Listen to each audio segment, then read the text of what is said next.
Hello दोस्तों, exam point 2 channel में आपका बहुत बहुत स्वागत है। तो दोस्तों, जैसा कि आपको पता है कि आपकी डेली अर्निंग मॉर्निंग आपकी सुबह करंट अफेयर की क्लास होती है, जो कि सुबह 6:30 बजे। तो दोस्तों, बहुत ही अच्छे क्वेश्चन आपको कराए जाते हैं। बहुत सारे न्यूज़ का कलेक्शन करके आपके लिए क्वेश्चन लेके आते हैं। तो जल्दी से दोस्तों आ जाइए और वीडियो को लाइक शेयर सब्सक्राइब करना तो मत भूलिए। आज का मैं टारगेट रखती हूँ इस वीडियो का 1000 लाइक का।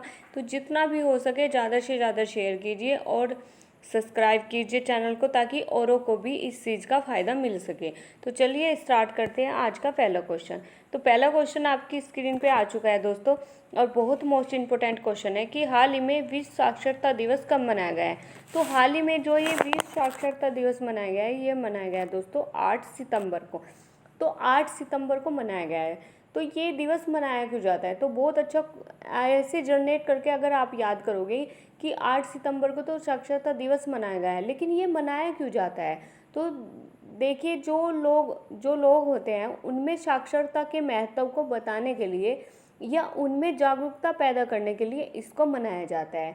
तो ये आपको याद रखना है। अगर साक्षरता की बात हो रही है, तो साक्षरता में अगर हम देखें कि भारत का कौन सा जिला टॉप पर है, कौन सा राज्य टॉप पर है, तो वो है आपका केरल को। तो केरल राज्य साक्षरता के मामले में सबसे टॉप पर रहा है। तो ये आपको याद रखना है। अगर हम अदर ऑप्शन से डिस्कस करते हैं दोस्तों, तो ये अगर बात करें हम 5 सितंबर की, तो 5 सितंबर को आपका नेशनल टीचर डे भी मनाया गया है। तो ये भी आपके लिए बहुत इम्पोर्टेंट क्वेश्चन हो जाता है। अगर हम बात करें 7 सितंबर की, तो 7 सितंबर को आपका ब्लू स्काइज डे मनाया गया है, ब्लू स्काइज डे। तो ये भी आपको याद रखना है। तो ये आपके क्वेश्चन हो जाते हैं, मोस्ट इम्पोर्टेंट क्वेश्चन है। तो दोस्तों, मैं डेली आपको बोलती हूँ कि अर्ली मॉर्निंग उठ के अपने लिए एक टारगेट फिक्स करो और पूरा दिन उसको अचीव करने में लगा दो। आपकी लाइफ ऑटोमेटिकली चेंज हो जाएगी। और कुछ पाने के लिए हमेशा कुछ खोना पड़ता है, और कलम में वो ताकत है दोस्तों कि ये चीज़ आपसे कभी भी कोई भी नहीं छीन सकता। ये इतनी ज़्यादा मोस्ट इम्पोर्टेंट होती है आपकी पढ़ाई। और अगर आप अच्छे से स्टडी करोगे, तो मैं आपको विश्वास दिलाती हूँ कि आप कभी भी अपने मकसद में या किसी भी एग्ज़ाम को क्रैक कर लोगे। तो आई होप आपको वीडियो बहुत पसंद आ रहा होगा। तो प्लीज़ इसको लाइक शेयर सब्सक्राइब तो यार बनता ही है, प्लीज़ एक लाइक शेयर तो ज़रूर कीजिए। तो चलिए देखते हैं, और ज़्यादा से ज़्यादा अपने फ्रेंड सर्कल में भी, जितने भी आपके सोशल मीडिया प्लेटफॉर्म है, जैसे इंस्टाग्राम, फेसबुक, आपका ट्विटर अकाउंट, तो उस पर प्लीज़ मेरी रिक्वेस्ट है आपसे पर्सनली कि आप इसको शेयर और सब्सक्राइब तो ज़रूर करें। तो चलिए देखते हैं, मैं आपके लिए बहुत मेहनत करके क्वेश्चन लाती हूँ, तो इतना तो आप मेरे लिए कर ही सकते हो। तो चलिए देखते हैं, हाल ही में किस देश में क्रिकेट मैथ्यू हेडन और भारत के राजनेता लीसा सिंह को भारत में व्यापार प्रतिनिधि नियुक्त किया है। तो दोस्तों, ये किया है अभी हाल ही में ऑस्ट्रेलिया। तो इसका आंसर आपका हो जाएगा ऑप्शन नंबर ए। तो देखिए, इसे क्यों नियुक्त किया गया है, तो भारत और ऑस्ट्रेलिया के बीच संबंधों को बढ़ावा देने के लिए और व्यापार संबंधों को मजबूत करने के लिए इनकी नियुक्ति की गई है। तो ये आपको याद रखना है। तो इनकी नियुक्ति की गई है व्यापार को लेकर, या फिर आगे आने वाले आने वाली जो भी व्यापार होंगे उनके बीच को बढ़ावे को लेकर मजबूत करने के लिए ये इनकी नियुक्ति की गई है। और अगर हम बात करें ऑस्ट्रेलिया की कैपिटल, तो ये मोस्ट इम्पोर्टेंट हो जाता है। तो केनबरा इसकी कैपिटल बन जाती है ऑस्ट्रेलिया की। और अगर हम बात करें यहाँ की करेंसी, तो करेंसी भी इम्पोर्टेंट है। तो करेंसी की बात करें तो करेंसी यहाँ की डॉलर हो जाती है। प्राइम मिनिस्टर की बात करें ऑस्ट्रेलिया की, तो वो है स्कॉट मॉरिसन। तो ये आपको याद रखना है। आगे देखते हैं नेक्स्ट क्वेश्चन। तो नेक्स्ट क्वेश्चन भी आपका इम्पोर्टेंट हो जाता है दोस्तों, कि हाल ही में of automobile dealers association FADI ने किसे अपना अध्यक्ष नियुक्त किया है। तो दोस्तों, बहुत मोस्ट इम्पोर्टेंट क्वेश्चन है, बहुत ज़्यादा एग्जाम में आपको देखने को ज़रूर मिलेगा।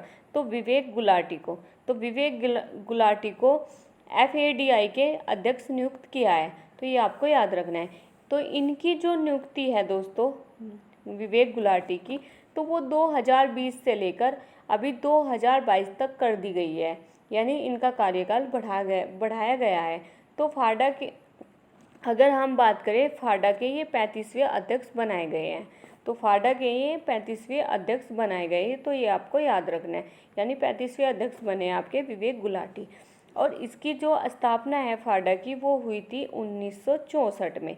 तो 1964 में फाडा की स्थापना हुई थी। और हेडक्वार्टर की बात करें हम, तो हेडक्वार्टर है दोस्तों इसका नई दिल्ली में।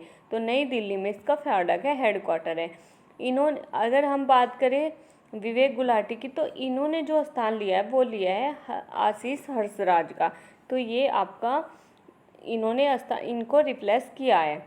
आगे बात करें अगर अदर ऑप्शन सजेस्ट करके, तो वीके यादव, तो इनको रेलवे बोर्ड का नया सीईओ बनाया गया है। केनिची आयुकावा की बात करें तो इनकी बात करें हम, तो इनको SIAM का अभी अध्यक्ष बनाया गया है हाल ही में। तो ये आपको याद रखना है। चलिए देखते हैं अगले क्वेश्चन। तो देखिए अगला क्वेश्चन, हाल ही में सरकार ने तमिलनाडु के किस जिलों को पूरी तरह से डिजिटल अर्थव्यवस्था वाला पहला जिला घोषित किया है?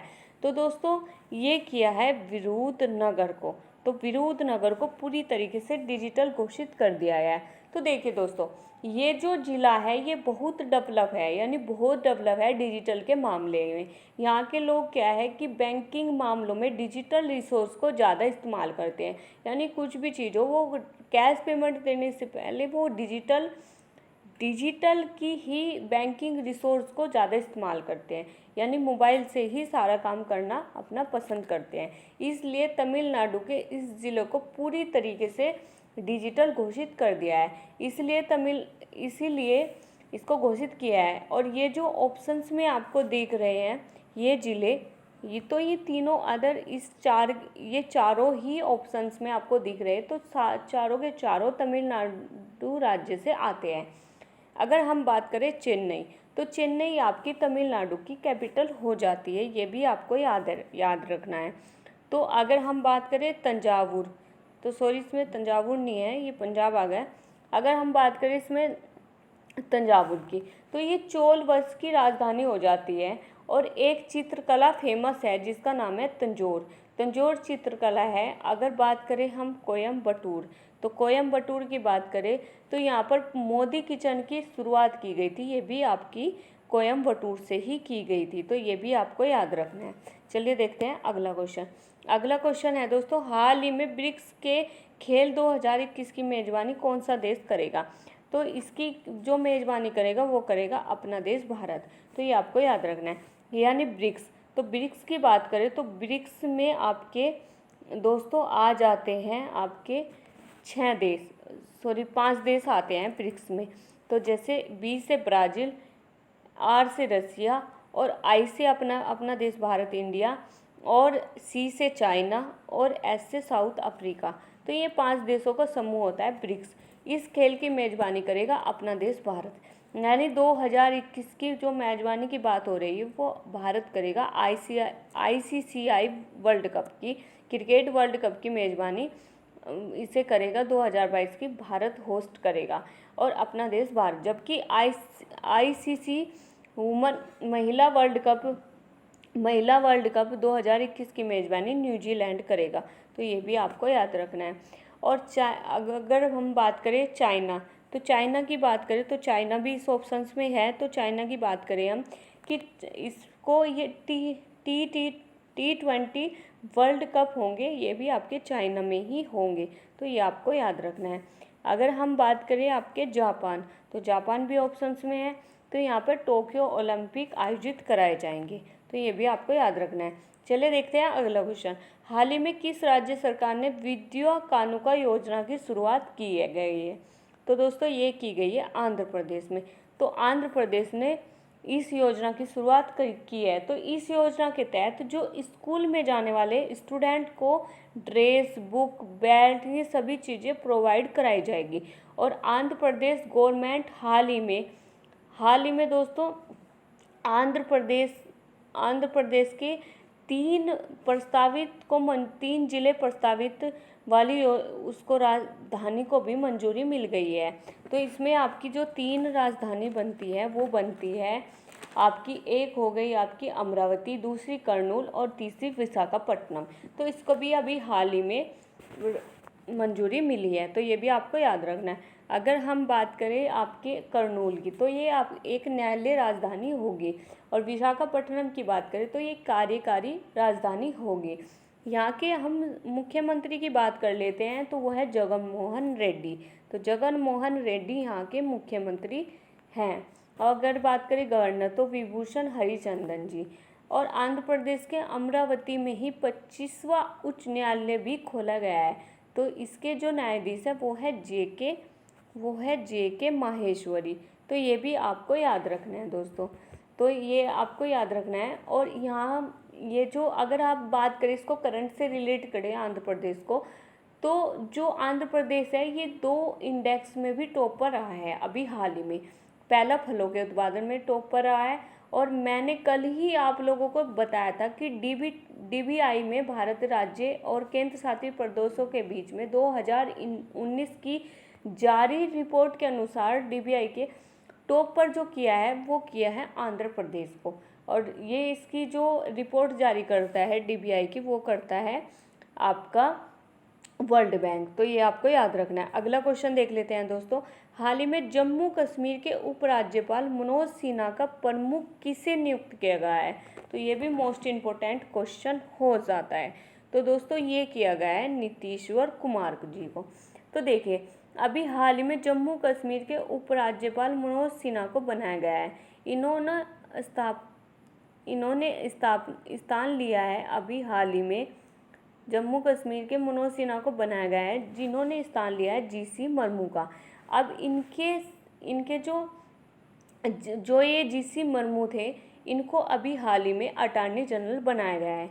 और इनके जो अगर बात करें मनोज सिन्हा के सचिव की, तो इनके अभी हाल ही में आईपीएस ऑफिसर नीतीश कुमार जी की नियुक्ति हुई है इनके सचिव के रूप में, उपराज्यपाल मनोज सिन्हा के प्रमुख सचिव के रूप में। तो ये भी आपको याद रखना है। और अगर हम बात करें जम्मू कश्मीर की बात हो रही है, तो यहाँ के केसर को भी अभी हाल ही में जीआई टैग दिया गया है, जिसका नाम है मोगरा केसर। और जम्मू कश्मीर में एक सुरंग भी हुई है दोस्तों, जिसका नाम है चेनाबे, और जिसका नाम अभी हाल ही में बदलकर श्यामा प्रसाद मुखर्जी सुरंग कर दिया गया है, और जिसकी कुल लंबाई है 9 किलोमीटर। तो 9 किलोमीटर इसकी कुल लंबाई है, जो जम्मू कश्मीर और श्रीनगर की दूरी को लगभग 31 किलोमीटर कम करती है। तो ये भी आपको याद रखना है, तो ये भी आप याद रख सकते हैं अच्छे से। तो चलिए देखते हैं अगला क्वेश्चन। हाल ही में किस बैंक ने एटीएम कार्डलेस निकासी की सुविधा की है? तो यानी आप बिना एटीएम के भी पैसा निकाल सकते हैं, तो वो किया है अभी हाल ही में आरबीएल बैंक ने। तो ये आपको याद रखना है। अगर आरबीआई की बात करें हम, तो इन्होंने मनी ऐप लॉन्च किया था अभी हाल ही में, तो ये भी आपको याद रखना है। चलिए देखते हैं अगला क्वेश्चन। हाल ही में किस राज्य ने वाटर शेड परियोजना की शुरुआत की गई है? तो दोस्तों ये की है अभी हाल ही में कर्नाटक ने। तो कर्नाटक ने की है क्यों की गई है? तो देखिए जो मिट्टी होती है उसका संरक्षण करने के लिए इसकी शुरुआत की गई है कर्नाटक गवर्नमेंट के द्वारा। अगर बात करें हम कर्नाटक की कैपिटल, तो कर्नाटक की जो कैपिटल हो जाती है वो हो जाती है बेंगलोर। तो बेंगलोर यहाँ की कैपिटल हो जाती है, जो कि बसा हुआ है पद्मावती नदी के किनारे। अगर हम मुख्यमंत्री की बात करें तो वो है BS येदियुरप्पा। तो BS येदियुरप्पा यहाँ के मुख्यमंत्री बन जाते हैं। गवर्नर की बात करें तो वह है वजुभाई वाला। और यहाँ एक नेशनल पार्क भी फेमस है, बांदीपुर नेशनल पार्क, तो वो भी मोस्ट इम्पोर्टेंट हो जाता है। चलिए देखते हैं अगला क्वेश्चन और लास्ट क्वेश्चन। हाल ही में किस राज्य ने सरकार में ब्लैक ड्रग पार्क स्थापित करने का फैसला लिया है? तो दोस्तों ये लिया है अभी हाल ही में उड़ीसा में। तो उड़ीसा ने अभी हाल ही में इसको ब्लैक ड्रग पार्क को स्थापित करने का फैसला लिया है, तो ये भी इम्पोर्टेंट हो जाता है। अगर हम बात करें उड़ीसा की कैपिटल की, तो कैपिटल हो जाती है यहाँ की भुवनेश्वर। तो भुवनेश्वर यहाँ की कैपिटल हो जाती है, और यहाँ के मुख्यमंत्री है नवीन पटनायक, और गवर्नर की बात करें तो वह है गणेशी लाल। तो दोस्तों देखिए ये क्वेश्चन मैंने आपको कराए हैं, और आज का लास्ट क्वेश्चन मैं आपसे पूछ लेती हूँ कि हाल ही में, चलिए देखिए लास्ट ऑफ द डे तो क्वेश्चन नहीं है, लेकिन मैं पूछ लेती हूँ कि हाल ही में विश्व बैंक के अध्यक्ष कौन बनाए गए हैं। तो ये आपको मुझे बताना है कमेंट बॉक्स में। तो कमेंट बॉक्स में आप मुझे बताना है विश्व बैंक के अध्यक्ष हाल में अफ्रीकी विकास बैंक के अध्यक्ष किसे नियुक्त किया गया है, तो वो कमेंट बॉक्स में आपको मुझे बताना है। तो चलिए देखते हैं, आज की क्लास यही समाप्त होती है। तो आई होप आपको वीडियो बहुत पसंद आई होगी। तो वीडियो को लाइक शेयर सब्सक्राइब करना मत भूलना और ज़्यादा से ज़्यादा शेयर करना। तो थैंक यू सो मच।